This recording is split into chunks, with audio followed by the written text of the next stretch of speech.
élet egy csoda, de hogy jutunk oda, nincs járható út, elnyel a mélység. De valami van, ami visszaküld, még hallom a hangot, érzem az ajkat, az illatot, ami tegnap volt rajtad, és rajtam az ideg. De nem tudom mi ez, csak rohannék, de nem tudom kihez. Egy csendes kis részem a Tiszánál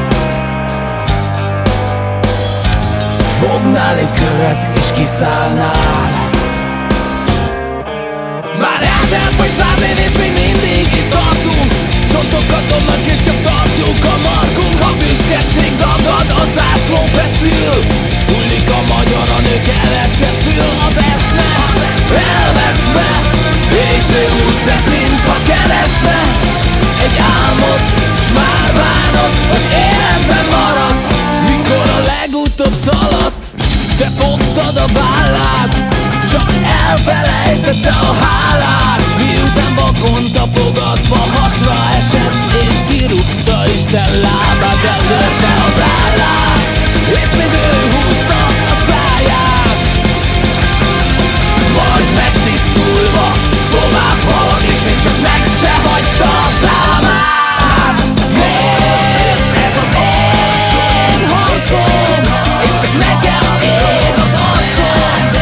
A remény bennem csak addig él, ameddig életben tartom.